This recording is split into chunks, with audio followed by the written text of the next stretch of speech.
जय हिंद एवरीवन। आप पूरे भारत में किसी भी राज्य से हो, चाहे मेल हो चाहे फीमेल हो, अगर आप इंडियन नेवी एमआर का तैयारी कर रहे हो तो ये क्लास आपके लिए है।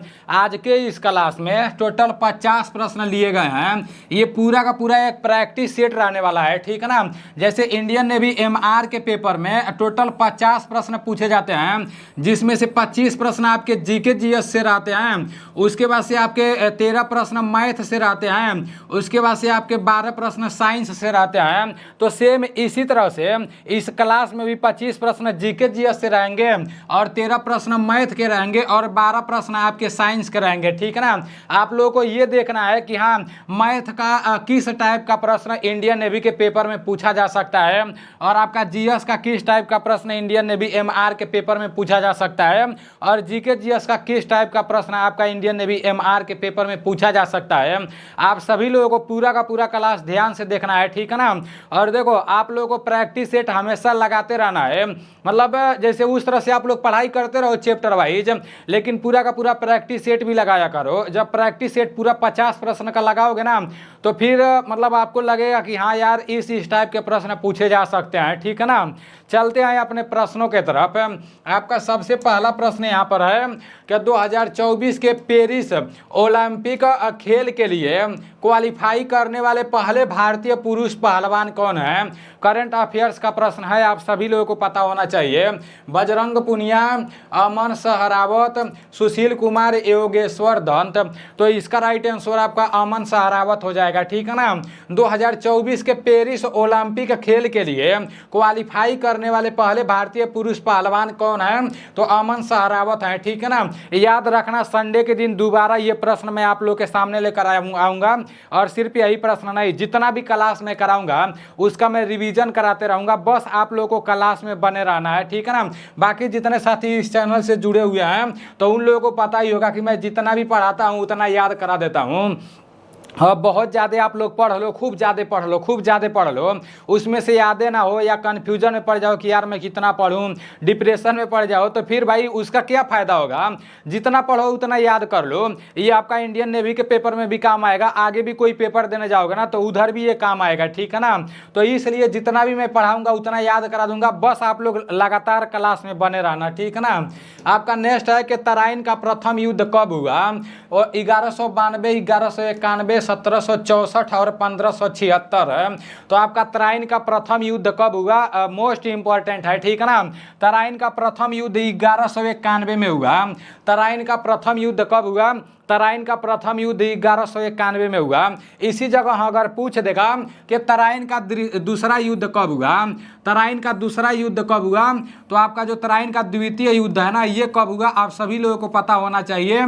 तराइन का दूसरा युद्ध आपका 1192 में हुआ। बक्सर का युद्ध भी पूछ देता है। किसका युद्ध पूछ देता है, बक्सर का युद्ध पूछ देता है, ठीक है ना। तो बक्सर का युद्ध कब हुआ आप सभी लोगों को पता होना चाहिए। बक्सर का युद्ध 1764 ईस्वी में हुआ। और हल्दी घाटी का युद्ध भी पूछ देता है। क्या पूछ देता है, हल्दी घाटी का युद्ध भी पूछ देता है, ठीक है ना। तो जो आपका हल्दी घाटी का युद्ध है, हल्दी घाटी का युद्ध कब हुआ, हल्दी घाटी का युद्ध 1576 ईस्वी में हुआ। हल्दी घाटी का युद्ध 1576 ईस्वी में हुआ, ठीक है ना। नेक्स्ट प्रश्न की तरफ चलते हैं। आपका नेक्स्ट प्रश्न है कि जवाहरलाल नेहरू बंदरगाह कहाँ पर स्थित है। ये जो बंदरगाह शब्द लिखा गया ना, यहाँ से एक प्रश्न आपके इंडियन नेवी एमआर के पेपर में पूछे जाएंगे, इसलिए पूछे जाएंगे। देखो, जितने लोग इंडियन नेवी एसएसआर का तैयारी कर रहे हो ना, उतने लोगों के लिए भी ये क्लास इंपॉर्टेंट है, क्योंकि इसी टाइप के प्रश्न पूछे जाएंगे। लेकिन सिलेबस तो मैं इंडियन नेवी एमआर का लेकर आया हूँ, ठीक है ना। ये जो बंदरगाह पूछा गया है, बंदरगाह से एक प्रश्न आपके इंडियन नेवी एमआर के पेपर में पूछे जाएंगे। और ये मैं अपने पास से नहीं बोल रहा हूँ, ये इंडियन नेवी का जो ऑफिशियल वेबसाइट है, इंडियन नेवी के तरफ से सिलेबस दिया गया है, तो वहाँ से मैं आप लोगों को देख कर बता रहा हूँ। पूरा सिलेबस के हिसाब से मैं पूरा जीके जीएस इकट्ठा कर रहा हूँ। जब इंडियन आर्मी का पेपर हुआ, जीके का जो लेवल था ना, मतलब मैं जो भी पीडीएफ दिया था, जो भी प्रश्न दिया था, 8 से 9 प्रश्न, मतलब 8 से 9 प्रश्न देखने देखने को मिले ही मिले थे। बस 5 से 6 प्रश्न ऐसे थे जो मतलब इधर उधर से थोड़ा मतलब अंदर से पूछ दिया गया था, तो वही सिर पर नहीं मिल पाया था। और वो तो जितने लोग भी यूट्यूब पर पढ़ा है ना, किसी का भी नहीं मिला था। मैं आप लोग को हकीकत बता रहा हूँ, अगर मिला भी होगा ना तो वो लोग इतना ज़्यादा पढ़ा दिए थे कि मतलब लड़के लोग कर ही नहीं पाए होंगे। लेकिन मैं जितना भी कराया था याद करा दिया था, ठीक है ना। और जो जीएस का लेवल था वो थोड़ा हार्ड था, तो जितना जीएस मैं पढ़ाया था, जितना मिला था वही मतलब दूसरे लोग भी जो भी पढ़ाए होंगे, मतलब कितना भी महंगा कोर्स या कुछ भी हो, कितना भी क्लास कराए होंगे, तो उतना ही मिला था, ठीक है ना। क्योंकि मैं देख चुका हूँ और सारा ओरिजिनल प्रश्न भी मेरे पास है। या अगर आपके मन में ऐसा लग रहा हो कि नहीं मैं तो जीएस में इतना करके आया हूँ, मैं तो यहाँ से पढ़ा था, तो कमेंट करके एक बार बता देना कि कौन भाई 10-12 को जीएस में करके आए हैं। सभी लोगों का 6 से 7 को स्कोर है जीएस में, ठीक है ना, सही सही, बाकी तुक्का ही मारे हैं सब। अब देखते हैं आप लोगों का कमेंट कैसा आता है। जवाहरलाल नेहरू बंदरगाह कहाँ पर स्थित है? महाराष्ट्र, गोवा, गुजरात और केरल है। तो इसका राइट आंसर क्या हो जाएगा? आपका जो जवाहरलाल नेहरू बंदरगाह है ना, ये महाराष्ट्र में स्थित है। जवाहरलाल नेहरू बंदरगाह कहाँ पर स्थित है? तो जवाहरलाल नेहरू बंदरगाह आपका महाराष्ट्र में स्थित है। यहीं पर पूछ देगा कि दीनदयाल, क्या पूछ देगा? दीनदयाल पूछ सकता है, ठीक है ना। दीनदयाल बंदरगाह कहाँ पर स्थित है? तो आपका दीनदयाल बंदरगाह गुजरात में स्थित है। और कोचिन भी पूछ सकता है, क्या पूछ सकता है? कोचिन बंदरगाह कहाँ पर स्थित है? तो कोचिन बंदरगाह है आपका केरल में स्थित है। आप सभी लोगों को पता होना चाहिए, बंदरगाह से रिलेटेड आपके पेपर में प्रश्न देखने को मिलेंगे, इसलिए आप सभी लोगों को बंदरगाह से रिलेटेड जितना भी प्रश्न है याद हो जाना चाहिए। आपका नेक्स्ट प्रश्न है कि लावा के प्रवाह से किस मिट्टी का निर्माण होता है? चिकनी मिट्टी, जलोढ़ मिट्टी, काली मिट्टी और नोनफदीज है। तो इसका राइट आंसर क्या हो जाएगा? लावा के प्रवाह से किस मिट्टी का निर्माण होता है? तो लावा के प्रवाह से काली मिट्टी का निर्माण होता है। लावा के प्रवाह से काली मिट्टी का निर्माण होता है। ये जो मिट्टी शब्द लिखा गया है, यहाँ से भी एक प्रश्न देखने को मिलेंगे, क्योंकि इंडियन नेवी के ऑफिशियल वेबसाइट पर इसका सिलेबस दिया है, तो सिलेबस में ही इसको ऐड किया गया है मिट्टी, ठीक है ना। तो मिट्टी से जितना मतलब बेसिक प्रश्न बनेंगे उतना आप लोग को पता होना चाहिए। नेक्स्ट प्रश्न की तरफ चलते हैं। कुछ साथी लोग बोल रहे हैं कि नीलेश डिफेंस कैरियर जो एप्लीकेशन है उसमें इंडियन नेवी एमआर का कोर्स कब तक आ जाएगा? तो थोड़ा सा वेट करो, हम लोग उसी में लगे हुए हैं। अब ऐसा थोड़ी कि उसी तरह से मतलब ले आकर आप लोगों को पूरा कोर्स दे दें, उसका कोई मतलब ही ना निकले मेरे भाई। मतलब मैं सोच रहा हूं कि जितना भी सिलेबस है, सिलेबस में जितना भी चैप्टर है, चैप्टर में जितना भी मतलब जिस टाइप के प्रश्न पूछे जा रहे हैं, एक चैप्टर से कम 40 से 50 प्रश्न आपको देखने को मिले जो बेसिक लेवल का है। ऐसा नहीं न जैसे नॉर्मल है, जैसे ज़्यादा हार्ड भी ना हो, ज़्यादा बेसिक भी ना हो, तो इसलिए थोड़ा सा टाइम लग रहा है। लेकिन ये टाइम बहुत जल्द समाप्त होने वाला है। जितने लोग Nilesh defence career application download नहीं किए हो तो फटाक से प्ले स्टोर पर जाओ, नीलेश डिफेंस करियर एप्लीकेशन को डाउनलोड करके अपना आईडी पासवर्ड बना के लॉगिन हो जाओ। अभी तो इंडियन आर्मी वाला उसमें कोर्स है, लेकिन इंडियन आर्मी का पेपर समाप्त हो गया है, तो वो कोर्स मतलब एक्सपायर हो जाएगा, ठीक है ना। जैसे ही इंडियन नेवी का मतलब क्लास आएगा तो आप लोग थोड़ा सा इंतजार करो, ठीक है ना। आपका एशिया की सबसे बड़ी जो ताजे पानी की झील है ना, वो कौन सा है? एशिया का सबसे बड़ा ताजे पानी का झील आपका बूलर झील है। एशिया का सबसे बड़ा ताजे पानी का झील आपका बूलर झील है, ठीक है ना। एशिया का सबसे बड़ा ताजे पानी का झील आपका बूलर झील है। और खारे पानी का झील पूछ देगा तो खारे पानी का झील आपका चिल्का झील है, ठीक है ना। ये चिल्का, देखो नाम से ही लग रहा है, चिल्का नाम में ही लग रहा है यार, चिड़चिड़ापन लग रहा है, ठीक है ना। तो ये सही नहीं है, ये खारे पानी का है। खारे पानी का झील कौन सा है ये आप सभी लोगों को पता होना चाहिए, ठीक है ना। तो वो आपका चिल्का झील है। इंडियन नेवी एमआर का 2 पेपर होगा, एक ऑनलाइन होगा, दूसरा ऑफलाइन होगा। जो ऑनलाइन पेपर होगा ना, अगर 50 प्रश्न में से 22 से 23 प्रश्न सही कर दोगे तो फिर दूसरा पेपर के लिए आपको बुलाया जाएगा, दौड़ाया जाएगा उधर, और एक ऑफलाइन पेपर कराया जाएगा। तो दूसरा जो पेपर के लिए बुलाया जाएगा ना, तो वो चिल्का में ही बुलाया जाएगा। ये ओडिशा में पड़ता है, आप सभी लोगों को पता होना चाहिए। आपका नेक्स्ट प्रश्न है कि भारत का सबसे लंबा बांध कौन सा है? भारत का सबसे लंबा बांध, सबसे छोटा बांध, मतलब ये पूरा आप लोग को पता होना चाहिए। और ये मेरे एप्लीकेशन में आप लोग को मिलेगा भी, थोड़ा सा भी वेट करना। हीराकुंड बांध, थीन बांध, जवाई बांध और रेणुका जी बांध। हाँ, एक बात और मैं आप लोगों से बोलना चाहूँगा, मेरा जो नीलेश डिफेंस करियर एप्लीकेशन है, मैं देख रहा हूँ कुछ साथी ऐसे हैं जो इस टाइम भी इंडियन आर्मी वाला कोर्स ले रहे हैं। तो वो लोग क्यों ले रहे हो भाई? इंडियन आर्मी वाला कोर्स लेने से अभी कोई फायदा नहीं होगा आप लोग को।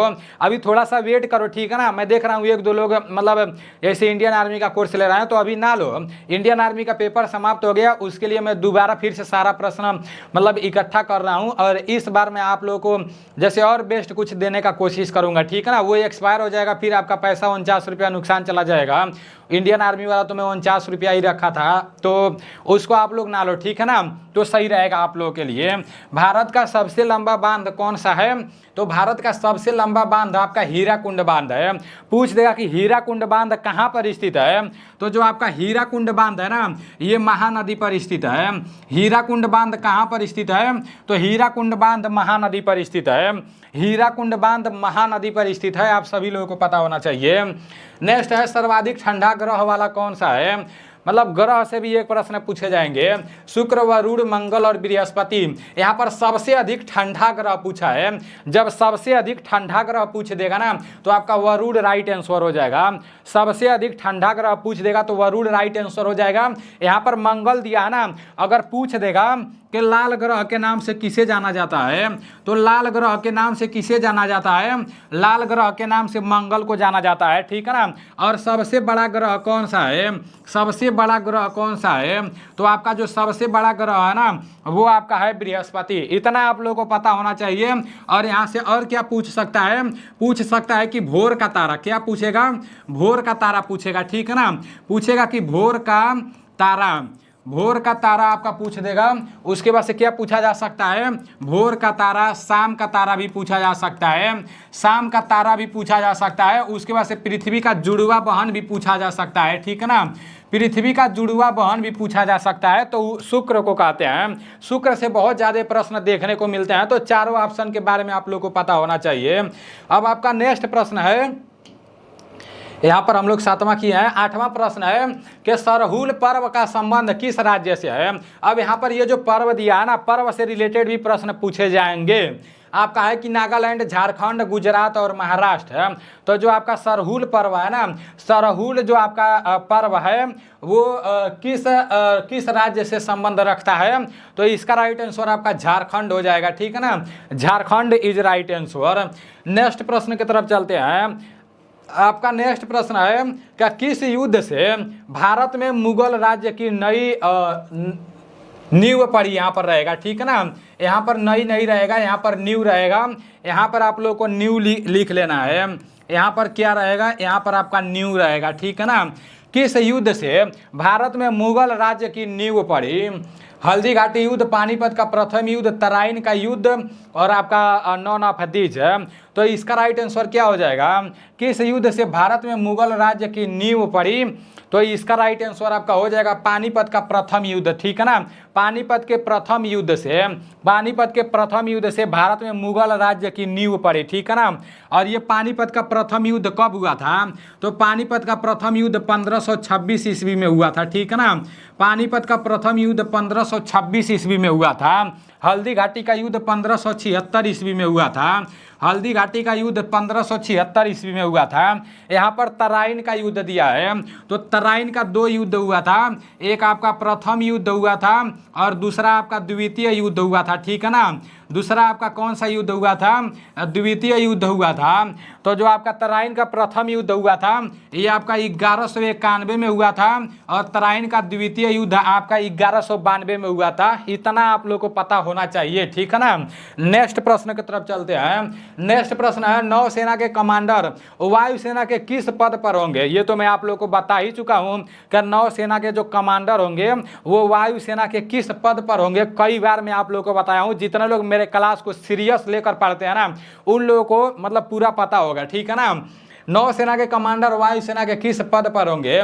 Lieutenant colonel, wing commander, group captain और कर्नल। तो इसका राइट आंसर क्या हो जाएगा? नौसेना में जो कमांडर होंगे ना वो वायुसेना में विंग कमांडर हो जाएंगे। मैं आप लोगों को बोला तो था कि नौसेना में जो कमांडर होंगे वो वायुसेना में क्या हो जाएंगे? वायुसेना में वो विंग कमांडर हो जाएंगे। तो ये आप लोगों को क्लियर पता होना चाहिए, ठीक है ना। और नौसेना में जो कैप्टन होंगे वो वायुसेना में ग्रुप कैप्टन हो जाएंगे।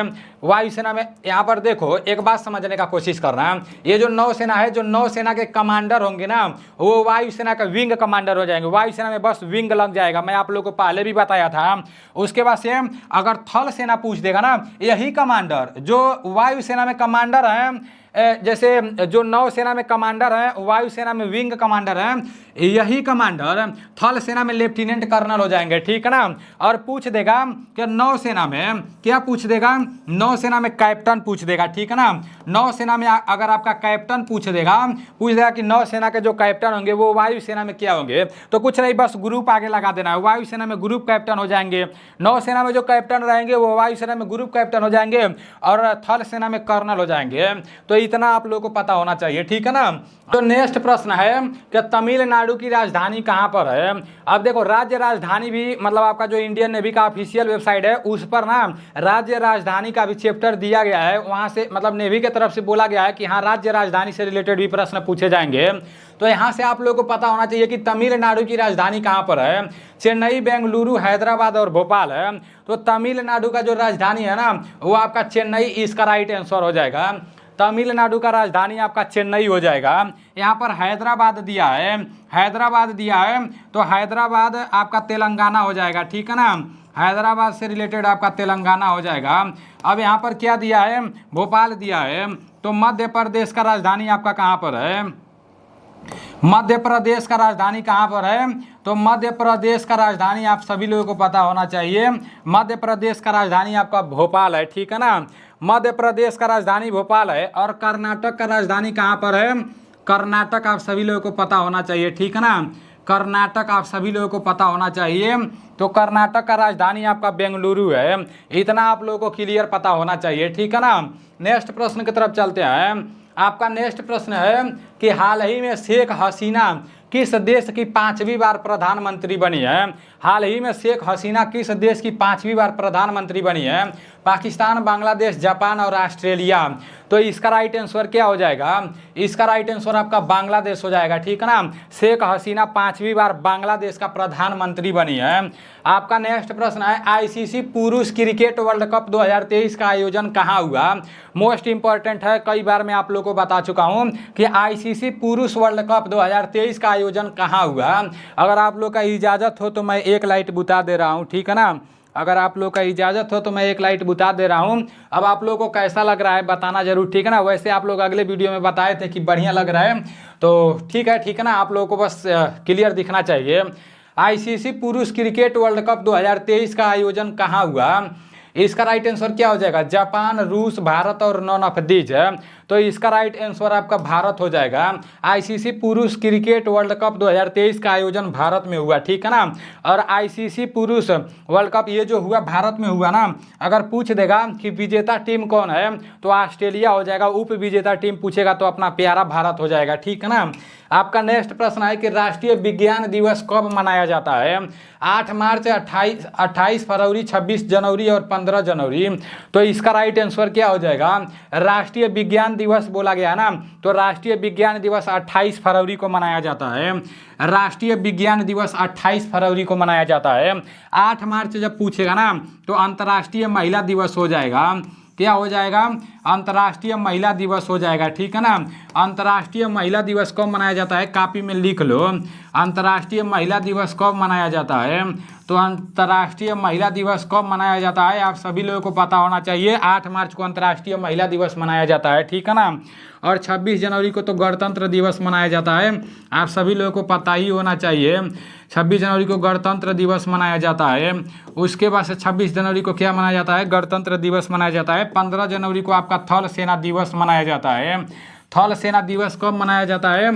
तो थल सेना दिवस 15 जनवरी को मनाया जाता है, ठीक है ना। थल सेना दिवस 15 जनवरी को मनाया जाता है, आप सभी लोगों को पता होना चाहिए। आपका नेक्स्ट प्रश्न है कि भारत में प्रथम चुनाव आयुक्त कौन थे? सुकुमार सेन, हीरालाल जे कन्या, व्योमेश चंद्र बनर्जी और नॉन ऑफ दीज। तो इसका राइट आंसर क्या हो जाएगा? भारत में प्रथम चुनाव आयुक्त कौन थे? तो व्योमेश चंद्र बनर्जी इसका राइट आंसर हो जाएगा, मोस्ट इंपॉर्टेंट है, ठीक है ना।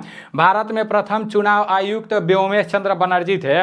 इस तरह से अभी लाइट का मतलब थोड़ा सा कम कर दिया हूँ नीचे वाला, तो अच्छा है कि नहीं बताना जरूर, ठीक है ना। थोड़ा सा धुंधला टाइप दिखाई दे रहा होगा तो भाई अक्षर बस क्लियर दिखना चाहिए। आपका नेक्स्ट है कि संस्कृति एवं सभ्यता का प्रतीक है काला झंडा, झुका झंडा, कमल का फूल और हरा झंडा। तो इसका राइट आंसर क्या हो जाएगा? संस्कृति एवं सभ्यता का प्रतीक कौन सा है? ये आप सभी लोगों को पता होना चाहिए, कमल का फूल हो जाएगा। संस्कृति एवं सभ्यता का प्रतीक जो है ना वो कमल का फूल है। प्रतीक से एक प्रश्न पूछेगा तो ये आप लोग को पता होना चाहिए, ठीक है ना। नेक्स्ट प्रश्न है कि भारत में कुल कितने उच्च न्यायालय हैं? 24, 23, 22 और 25 है। तो भारत में कुल कितने उच्च न्यायालय हैं? भारत में कुल 25 उच्च न्यायालय हैं, ठीक है ना। भारत में कुल 25 उच्च न्यायालय हैं। नेक्स्ट है कि सर्वाधिक लिंगानुपात वाला केंद्र शासित प्रदेश कौन सा है? सबसे अधिक लिंगानुपात वाला केंद्र शासित प्रदेश कौन सा है? देखो अगर उस तरह से राज्य पूछेगा ना तो सबसे अधिक लिंगानुपात वाला राज्य आपका केरल हो जाएगा। सबसे अधिक साक्षरता दर वाला राज्य भी आपका केरल हो जाएगा और सबसे कम लिंगानुपात वाला राज्य आपका हरियाणा हो जाएगा। ये आप लोगों को पता होना चाहिए। यहाँ पर सर्वाधिक लिंगानुपात वाला केंद्र शासित प्रदेश बोला गया है पुदुचेरी, दमन एवं दीव, दिल्ली और नॉन ऑफ दीज है। तो इसका राइट आंसर पुदुचेरी हो जाएगा, ठीक है ना। पुदुचेरी इसका राइट आंसर हो जाएगा। और नेक्स्ट प्रश्न की तरफ चलते हैं। यहाँ पर पूछ जाएगा कि जनसंख्या की दृष्टि से सबसे बड़ा केंद्र शासित प्रदेश कौन सा है? तो जनसंख्या की दृष्टि से सबसे बड़ा केंद्र शासित प्रदेश कौन सा है ये आप सभी लोगों को पता होना चाहिए, ठीक है ना। जनसंख्या की दृष्टि से सबसे बड़ा केंद्र शासित प्रदेश कौन सा है? तो ये आप सभी लोगों को पता होना चाहिए, ठीक है ना। दिल्ली हो जाएगा जनसंख्या की दृष्टि से सबसे बड़ा केंद्र शासित प्रदेश। नेक्स्ट है राज्यसभा का सदस्य बनने के लिए न्यूनतम आयु कितनी होनी चाहिए? तो राज्यसभा का सदस्य बनने के लिए न्यूनतम आयु कितनी होनी चाहिए? 25 वर्ष, 35 वर्ष, 30 वर्ष और नॉन ऑफ दीज। याद रखना राज्यसभा का सदस्य बनने के लिए न्यूनतम आयु 35 वर्ष होना चाहिए, ठीक है ना। प्रधानमंत्री बनने के लिए कम से कम कितना वर्ष होना चाहिए? तो प्रधानमंत्री बनने के लिए कम से कम 25 वर्ष होना चाहिए। प्रधानमंत्री बनने के लिए न्यूनतम आयु कम से कम 25 वर्ष होना चाहिए। राष्ट्रपति बनने के लिए न्यूनतम आयु कितना होना चाहिए? तो राष्ट्रपति बनने के लिए न्यूनतम आयु कम से कम 35 वर्ष होना चाहिए, ठीक है ना। और राज्यसभा का सदस्य बनने के लिए न्यूनतम आयु कम से कम 30 वर्ष होना चाहिए। आपका नेक्स्ट प्रश्न यहाँ पर है कि भारत के अटॉर्नी जनरल महान्यायवादी की नियुक्ति कौन करता है? प्रधानमंत्री, उपराष्ट्रपति, मुख्यमंत्री और राष्ट्रपति। तो इसका राइट आंसर क्या हो जाएगा? भारत का जो अटॉर्नी जनरल है, जो महान्यायवादी होते हैं, उनका नियुक्ति कौन करता है? तो उनका नियुक्ति भारत के राष्ट्रपति द्वारा किया जाता है, ठीक है ना। भारत का राष्ट्रपति इसका राइट आंसर हो जाएगा। आपका नेक्स्ट प्रश्न यहाँ पर जो प्रश्न है ना, दक्षिण गोलार्ध में सबसे लंबा दिन होता है, तो इसका राइट आंसर क्या हो जाएगा? दक्षिण गोलार्ध में सबसे लंबा दिन जो आपका होता है वो 22 दिसंबर होता है। 22 दिसंबर इसका राइट आंसर हो जाएगा। दक्षिण गोलार्ध में सबसे लंबा दिन आपका 22 दिसंबर होता है, ठीक है ना। नेक्स्ट प्रश्न की तरफ चलते हैं कि सीआरपीएफ का स्थापना कब हुआ था? 1945, 1940, 1939 और 1965 है। तो सीआरपीएफ का स्थापना आपका 1939 में हुआ था। कभी कभी पूछ देता है कि बीएसएफ का स्थापना कब हुआ था? तो जो आपका बीएसएफ है ना, जिसे बॉर्डर सिक्योरिटी फोर्स बोला जाता है, इसका भर्ती भी आने वाला है। पढ़ाई जारी रखो, ठीक है ना। अभी आपका उम्र ज़्यादा नहीं हुआ है, अभी आपका उम्र 17.5 से लेकर 21 साल के बीच में है। तो पढ़ाई आप लोग जारी रखो, ठीक है ना, क्योंकि बहुत भर्तियाँ आएंगी और कोई भी भर्ती छोड़ना नहीं है, पेपर देते रहना है। लेकिन आप लोग का एक एकदम मेन टारगेट होना चाहिए कि इसको हमको निकालना है, ठीक है ना। बाकी सभी में पेपर देते रहना है। आपका बीएसएफ है ना, तो बीएसएफ का स्थापना 1965 में हुआ था। बीएसएफ का स्थापना 1965 में हुआ था और सीआरपीएफ का स्थापना 1939 में हुआ था। आपका नेक्स्ट प्रश्न है गरबा लोक नृत्य किस राज्य का है? राजस्थान, मणिपुर, गुजरात और असम है। तो इसका राइट आंसर क्या हो जाएगा? गरबा लोक नृत्य किस राज्य का है? आप सभी लोगों को पता होना चाहिए, गरबा आपका गुजरात का है, ठीक है ना। गरबा और डांडिया दोनों आपका गुजरात का है, आप सभी लोगों को पता होना चाहिए। नेक्स्ट प्रश्न की तरफ चलते हैं। आपका नेक्स्ट है कि भारतीय शिक्षा का मैग्ना कार्टा कहा जाता है। भारतीय शिक्षा का मैग्ना कार्टा किसे कहा जाता है? इसका राइट आंसर क्या हो जाएगा? Sadler commission, Wardha plan, Wood dispatch और इंटर कमीशन। तो इसका राइट आंसर आपका वुड डिस्पैच हो जाएगा, ठीक है ना। भारतीय शिक्षा का मैग्ना कार्टा किसे कहा जाता है? तो वुड डिस्पैच को भारतीय शिक्षा का मैग्ना कार्टा कहा जाता है। नेक्स्ट प्रश्न की तरफ चलते हैं। नेक्स्ट प्रश्न है कि गदर पार्टी का संगठन किसने किया? लाला हरदयाल, मंगल पांडे, डॉक्टर राजेंद्र प्रसाद और नॉन ऑफ दीज। तो आपका गदर पार्टी का संगठन किसने किया? आप सभी लोगों को पता होना चाहिए। इसका राइट आंसर लाला हरदयाल हो जाएगा, ठीक है ना। गदर पार्टी का संगठन किसने किया? तो लाला हरदयाल इज राइट आंसर। अभी आप लोग का 25 प्रश्न जीके का समाप्त हो चुका है, ठीक है ना। अब आ रहे हैं मतलब सर आ रहे हैं मैथ का क्लास कराने के लिए। तो पहले आप लोग मैथ का 13 प्रश्न देख लो किस टाइप के प्रश्न पूछे जाते हैं, फिर मैं आऊँगा जीएस का क्लास कराने के, जीएस का प्रश्न कराने के लिए, ठीक है ना। देखिए क्वेश्चन नंबर 26 है, ठीक है, लेकिन हम पहला क्वेश्चन पढ़ा है पेपर में 26 से ही मैथ शुरू होगा।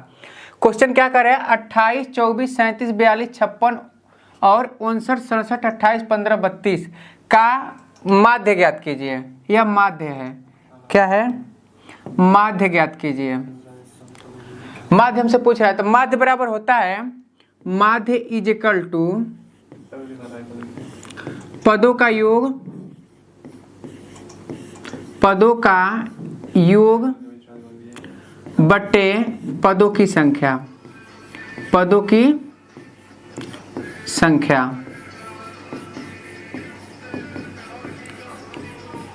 ये माध्य का सूत्र है। पदों का योग अब देख जोड़ेंगे तो जोड़िए यहाँ से 2 और 5 7 हुआ, 7 और 8 15, 15 और 7 हो गया 22, 22 और 9 31, 31 6 37, 37 और 2 कितना हो गया 39, 39 और 7 46, 46 और 4 40 और 8 48 के 8 हासिल कितना बचा 4।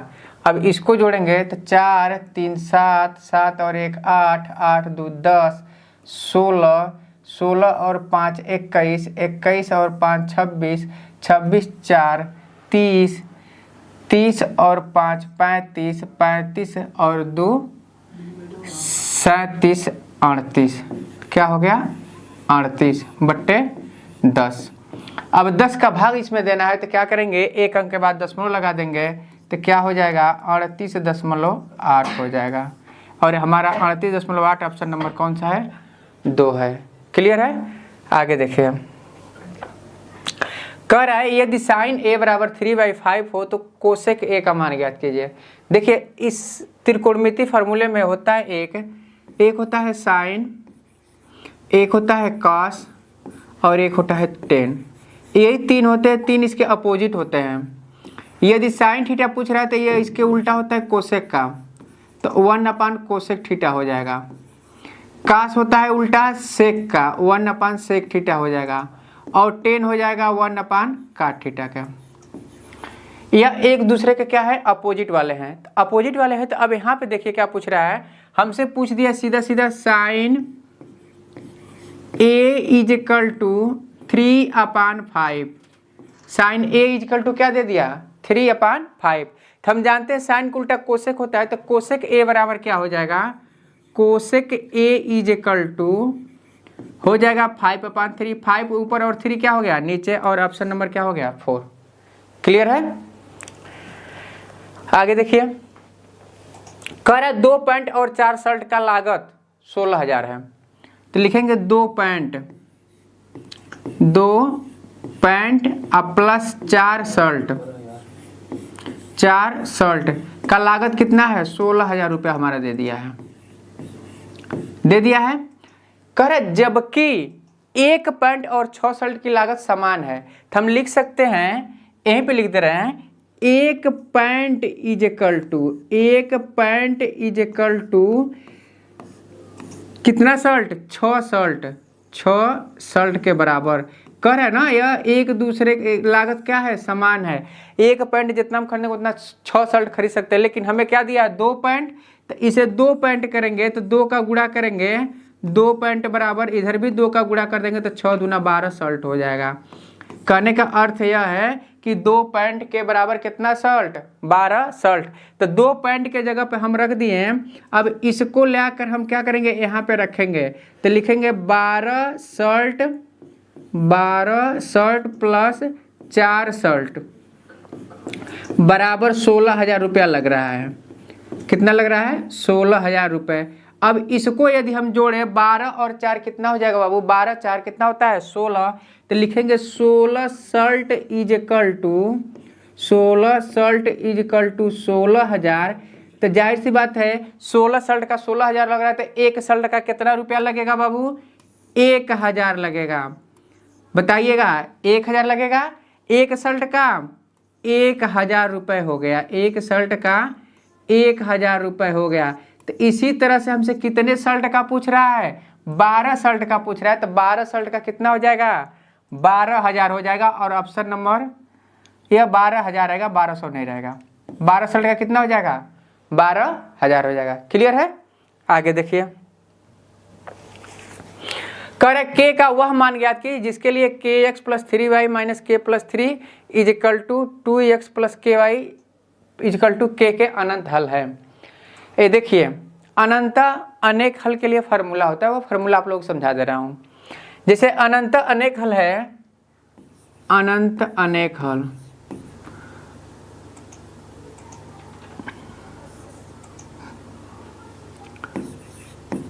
अनंत अनेक हल, अनंत अनेक हल के लिए सूत्र है a1/a2 is equal to b1/b2 is equal to c1/c2। ये फार्मूला है।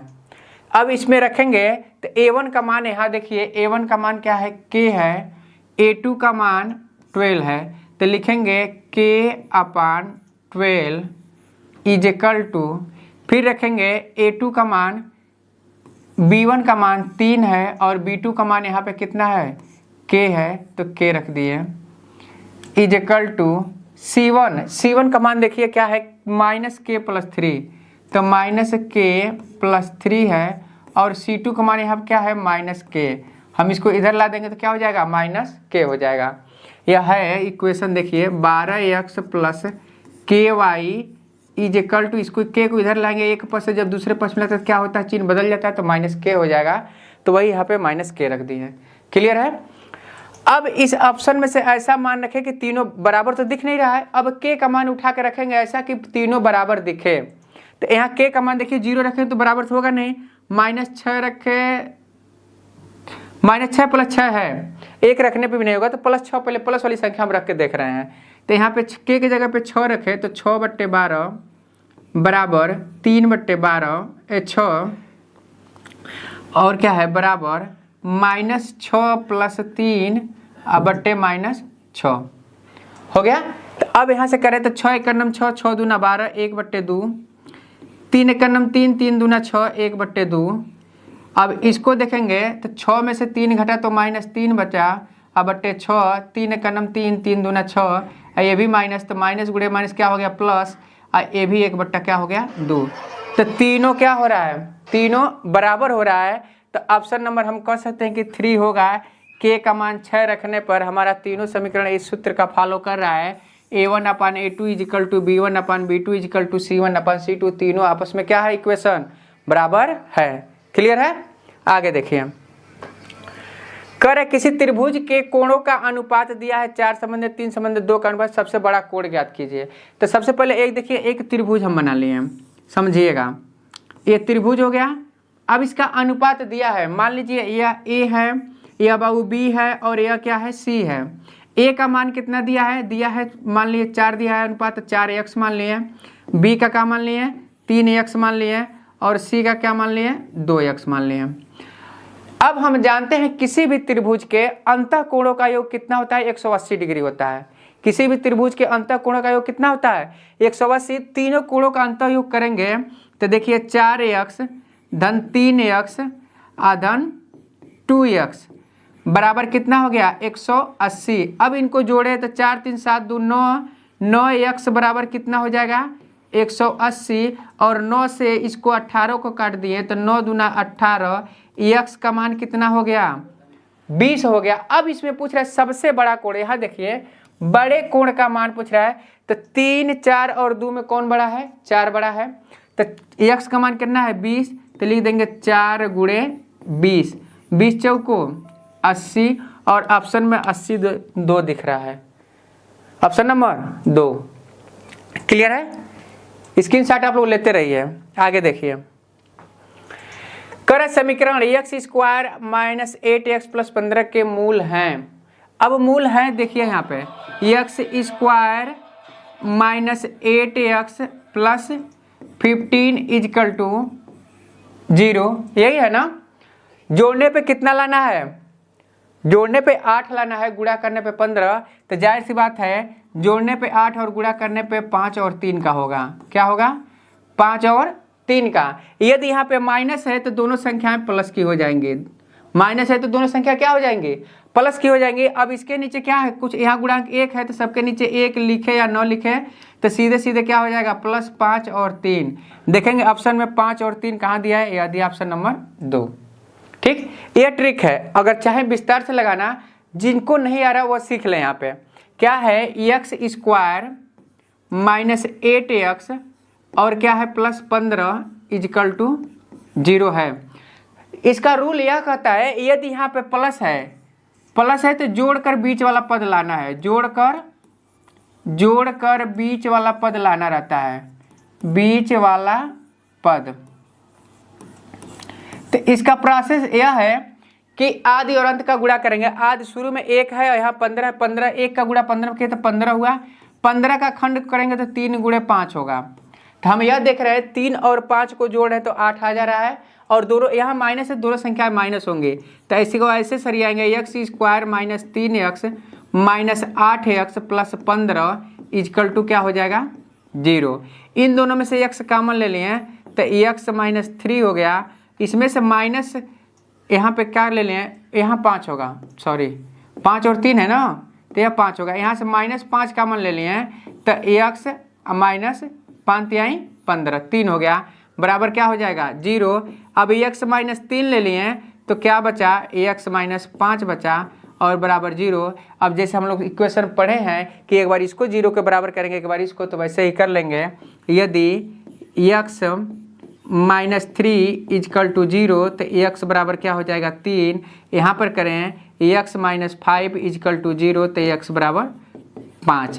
तो हम लोग को परीक्षा में इतना टाइम नहीं रहेगा इतना बड़ा करने के लिए तो इसको सीधे ट्रिक से क्या करेंगे 15 है तो 5 गुणे 3 इसका यहाँ माइनस है तो दोनों प्लस हो जाएंगे यदि यहाँ प्लस रहता है दोनों माइनस हो जाते हैं। क्लियर है। और यहाँ ट्रिक एक गुणांक 1 है तो 1 का भाग कर देते हैं 1 का भाग करने पर कुछ नहीं होगा यही 5 3 होगा यही आंसर हो गया। क्लियर है। आगे देखिए कह रहा है 10% वार्षिक दर से एक राज्य की जनसंख्या में वृद्धि होती है। 10% वार्षिक दर से क्या हो रही है वृद्धि होती है। यदि राज्य की वर्तमान जनसंख्या इतना है तो 4 वर्ष पहले जनसंख्या क्या थी। तो हम क्या करेंगे 10% दिया है 10% को यदि हम फ्रैक्शन में बदले तो क्या लिखेंगे 10/100 ये लिखेंगे बाबू 1 0 से 1 0 कट गया भिन्न में क्या हो गया 1/10। कहने का मतलब है प्रथम वर्ष 10 है तो 10% की यदि वृद्धि करें तो कितना हो जाएगा 11 हो जाएगा। और यह प्रोसेस कितने साल करना है 4 साल। तो हम आराम से यहाँ लिख सकते हैं। यहाँ देखिए 10 पहला 11 हुआ फिर 10 से कितना हुआ 11 हुआ फिर 10 से 11 और फिर 10 से कितना हुआ 11 यह हमारा हो गया।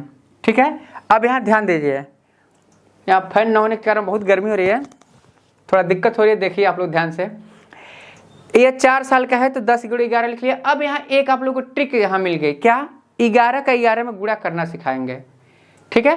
इसका गुणा किया तो कितना है 1 और 4 0 हो गया लेकिन इसका गुणा करना हम लोग सीखेंगे 11 का 11 में गुणा करेंगे तो 121 होगा।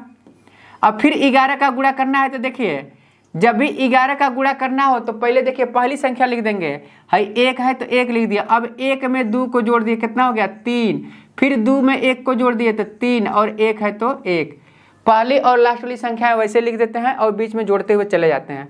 3 बार हो गया, फिर 11 का गुणा करना है तो फिर 1 में 3 जो 1 रहेगा, 1 में 3 जोड़ेंगे तो क्या होगा 4, 3 में 3 जोड़े तो 6, और फिर 3 में 1 जोड़े तो 4 और 1, तो यह हो गया 14,641।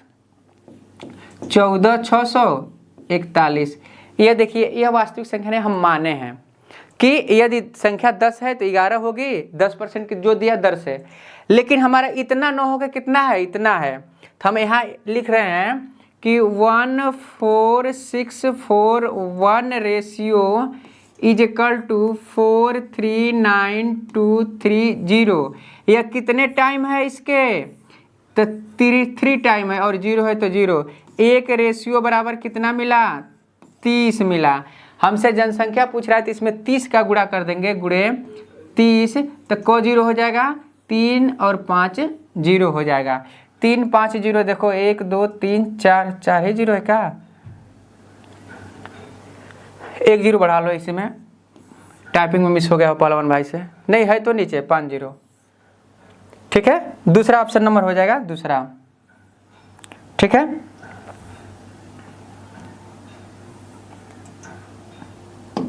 आगे देखिए,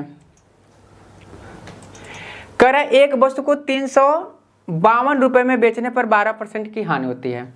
तो पहले हम क्रय मूल्य पूछ रहा है तो क्रय मूल्य मान लिए, माना क्रय मूल्य कितना मान लेते हैं, हमेशा 100 मानते हैं, तो हम क्रय मूल्य कितना मान लिए 100।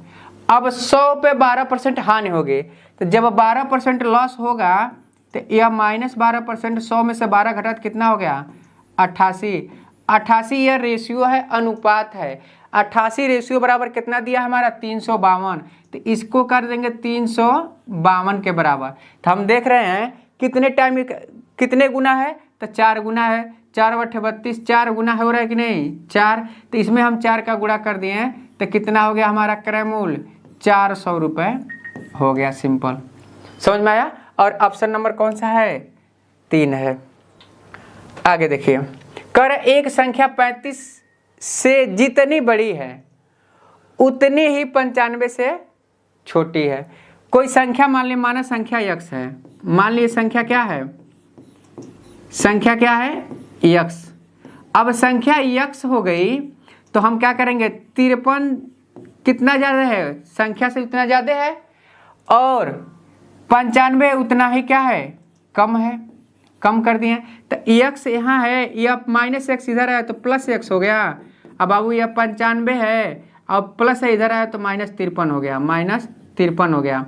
तो 5 में से 3 घटा तो 2 बचा, और यहाँ बचा 9, 9 में से 5 घटा तो 4 हो गया, और यह हो गया 2x हो गया। और 2 से इसको काट दिए हम तो क्या हो गया x बराबर 2 दूना 4 और 2 1 9, 2 दूना 4 2 और 1, x का मान हमारा 21 आ गया। कितना आ गया 21। अब हमसे क्या पूछ रहा है, वह संख्या क्या है। संख्या निकालना हो तो 53 में क्या करें 21 जोड़ दीजिए, या 95 है, 95 में से 21 घटा दीजिए, बात एक ही होगी, संख्या सेम आएगी।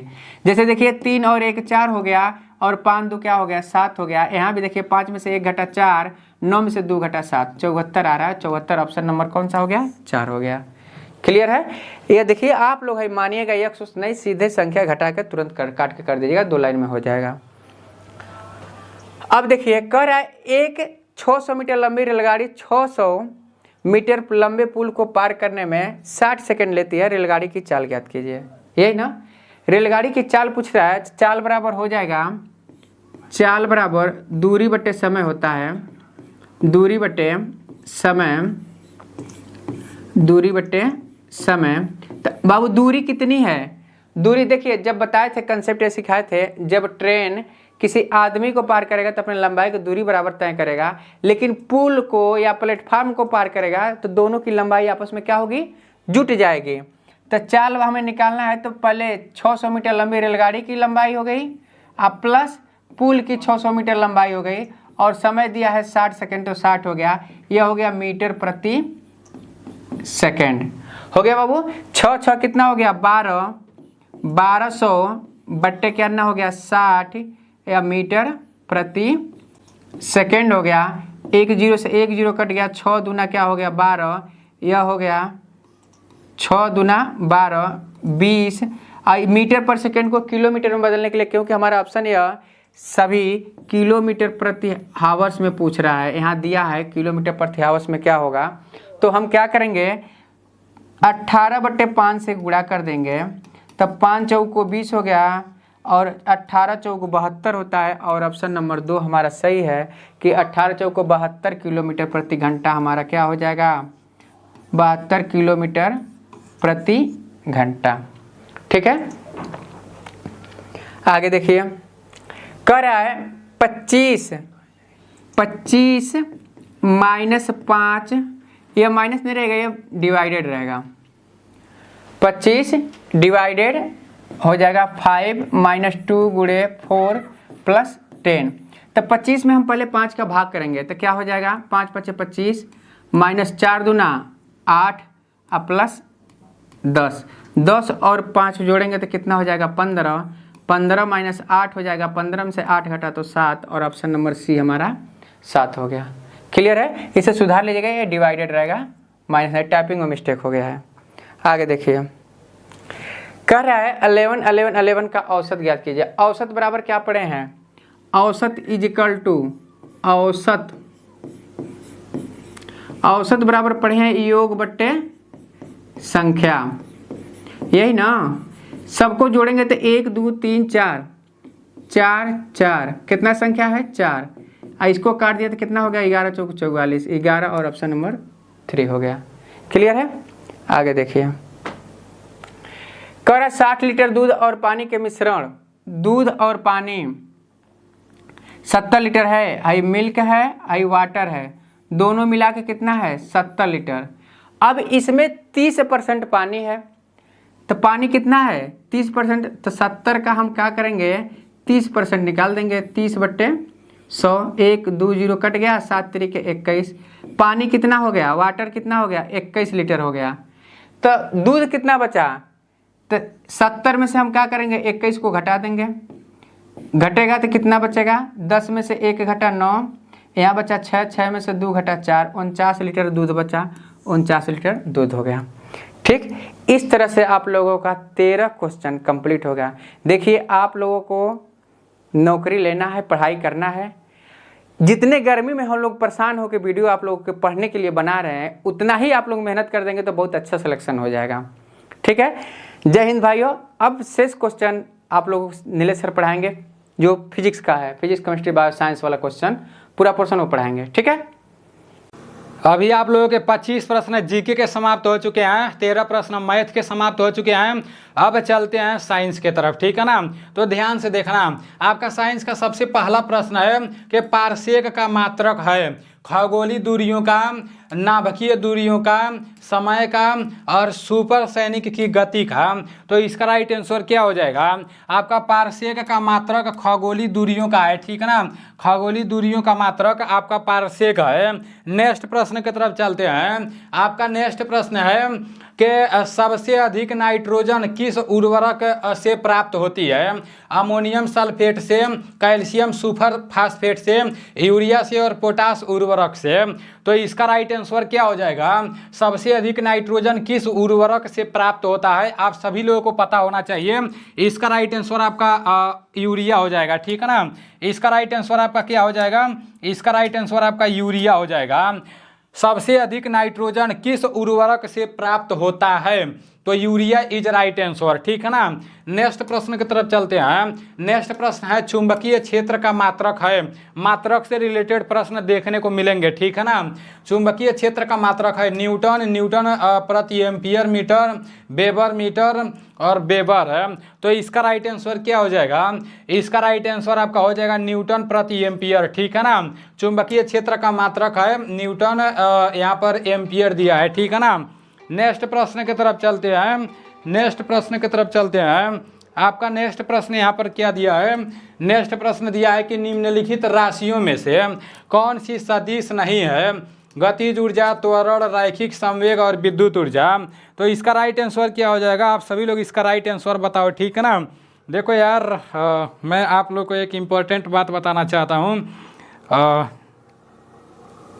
मेरा रिजल्ट आया है किसी का, बाद में बताऊंगा, ठीक है ना, बाद में देखूंगा। नेक्स्ट प्रश्न की तरफ चलते हैं। निम्नलिखित राशियों में से कौन सी सदिश नहीं है? इसका राइट आंसर क्या हो जाएगा? इसका राइट आंसर गतिज ऊर्जा हो जाएगा, ठीक है ना। गतिज ऊर्जा इज राइट आंसर। नेक्स्ट प्रश्न की तरफ चलते हैं। आपका नेक्स्ट प्रश्न यहाँ पर दिया है, टेरिलीन होती है पॉलिएस्टर, पॉलीईथर, पॉलीएमाइड और लंबी श्रृंखला के हाइड्रोकार्बन। तो इसका राइट आंसर क्या हो जाएगा? टेरिलीन होती है, इसका राइट आंसर आपका पॉलिएस्टर हो जाएगा, ठीक है ना। Polyester is right answer. आपका नेक्स्ट प्रश्न है कि निम्नलिखित में से सबसे ऊंचा पक्षी कौन सा है? मोर, पेंगुइन, शुतुरमुर्ग और ईमू। इसका राइट आंसर क्या हो जाएगा? इसका राइट आंसर आपका क्या हो जाएगा? निम्नलिखित में से सबसे ऊंचा पक्षी आपका शुतुरमुर्ग है, ठीक है ना। आपका नेक्स्ट प्रश्न है कि किस में प्रजनन बाहर पाया जाता है? मेढक, गाय, भेड़ और इंसान है। तो इसका राइट आंसर क्या हो जाएगा? किस में प्रजनन बाहर पाया जाता है? इसका राइट आंसर मेढक हो जाएगा, ठीक है ना। मेरा जो रिजल्ट आया है, मुझे ऐसा लग रहा है कि देखना चाहिए, ठीक है ना, क्योंकि मुझे चैन नहीं मिल रहा है। इमली में कौन सा अम्ल पाया जाता है? तो आप लोग बताओ, आज की क्लास में मैं आप लोग को बता दे रहा हूँ कौन सा रिजल्ट है, कैसा है। इसका आप लोग राइट आंसर बताओ। इमली में कौन सा अम्ल पाया जाता है? मैलिक अम्ल, ऑक्जेलिक अम्ल, टार्टरिक अम्ल और सिट्रिक अम्ल। तो इसका राइट आंसर क्या हो जाएगा? इसका राइट आंसर आपका टार्टरिक अम्ल हो जाएगा, ठीक है ना। इमली में कौन सा अम्ल पाया जाता है? तो इमली में टार्टरिक अम्ल पाया जाता है। आप सभी लोगों को पता होना चाहिए। आपका नेक्स्ट प्रश्न है कि ध्वनि का पता शरीर के कौन से भाग से लगता है? कान, नाक, आँख और कांठ। तो इसका राइट आंसर क्या हो जाएगा? इसका राइट आंसर आप लोग बताओ, ठीक है ना। इसका राइट आंसर आप लोग बताओ। मैं तब तक रिजल्ट भी देख ले रहा हूँ भाई। रिजल्ट में तो नाम है एनसीसी का है, ठीक है ना, सी का है। देख लेते हैं। अगले साल पता नहीं वो लोग किस हिसाब से फेल कर दिए थे भाई, बहुत गुस्सा आया था। इस साल तो मैं लिखा था, एक भी दिन नहीं पढ़ा था, एक भी दिन नहीं पढ़ा था, और शायद मैं पास हूँ, ठीक है ना। चलो, एनसीसी सी भी मिल गया, बढ़िया बात है। तो कांग्रेचुलेसन बोल देना, ठीक है ना, कांग्रेचुलेसन बोल देना। मैं अभी तो अपना फ़ोटो देखा हूँ यार, कहाँ गया यार दोस्त, ऐसा नहीं हो सकता है। वो लोग इस बार तो फेल नहीं कर सकते हैं। क्लियर मैं आप लोग को बता दे रहा हूँ, तब तक क्लास कर लेते हैं। ध्वनि का पता शरीर के कौन से भाग से लगता है? तो इसका राइट आंसर आपका कान हो जाएगा, ठीक है ना। आपका नेक्स्ट प्रश्न है कि किरण का एक बिंदु से टकराकर पुनः उसी माध्यम में लौट जाना किस प्रकार का माध्यम है? परावर्तन, अपवर्तन, संघनन और इनमें से कोई नहीं। तो इसका राइट आंसर क्या हो जाएगा? आप सभी लोगों को पता होना चाहिए, ठीक है ना। किरण का एक बिंदु से टकराकर पुनः उसी माध्यम में लौट जाना किस प्रकार का माध्यम है? तो परावर्तन इसका राइट आंसर हो जाएगा। आपका नेक्स्ट प्रश्न है कि भोजन का बृहत मात्रिक भाग है, मतलब भोजन का सबसे बड़ा भाग कौन सा है? तो भोजन का सबसे बड़ा भाग कार्बोहाइड्रेट होता है, और कार्बोहाइड्रेट से सबसे ज़्यादा ऊर्जा मिलता है। आपका नेक्स्ट है रेशेदार प्रोटीन है, प्रोलामीन, एल्ब्यूमिन, कोलेजन और कैरोटीन है। तो इसका राइट आंसर क्या हो जाएगा? आपका यहाँ पर दिया है रेशेदार प्रोटीन है, इसका राइट आंसर कोलेजन हो जाएगा, ठीक है ना। Collagen is right answer. और लास्ट प्रश्न है कि बायोटीन किस विटामिन का रासायनिक नाम है? Vitamin B2, vitamin B5, vitamin B6, vitamin B7 है। तो जो आपका बायोटीन है ना, ये विटामिन B7 का नाम है। अभी आप लोग के 50 प्रश्न समाप्त हो चुके हैं। 50 प्रश्न में से आपका क्या स्कोर रहा है बताना जरूर, ठीक है ना। और मैं देख ले रहा हूँ कि मेरा नाम इसमें है या नहीं है, कहाँ पर है, वो मैं आप लोगों को बताने का कोशिश कर रहा हूँ, ठीक है ना। क्योंकि रिजल्ट निकला है तो देखना चाहिए ना, और आप लोगों को भी बताना चाहिए, क्योंकि बहुत सारी ऐसी बातें हैं जो काफ़ी सारे लोग अगले बार बोल रहे थे कि ये है वो है। अगले बार मैं बहुत ज़्यादा पढ़ा था तो मैं फेल हो गया था, ठीक है ना। लेकिन इस बार एक भी दिन नहीं पढ़ा और मैं पास हूँ। मैं आप लोगों को फ़ोटो दिखा दे रहा हूँ, ठीक है ना। ये रहा मेरा स्क्रीनशॉट फ़ोटो, ये रहा। अगर उधर से दिखेगा तो देख लेना, ठीक है ना। ये मेरा फ़ोटो है, शायद दिख रहा है कि नहीं दिख रहा है, पर नज़दीक से दिखा दे रहा हूँ। नहीं दिख रहा है तो कोई बात नहीं, बस इतना जान जाना अच्छे ग्रेड से NCC पास हो चुके हैं, ठीक है ना। बहुत बढ़िया बात है, अभी को आया है न्यूज़ तो बढ़िया लगा है। चलो ठीक है, इस पर तो पूरा विस्तार से वीडियो बनाएंगे। जय हिंद, वंदे मातरम।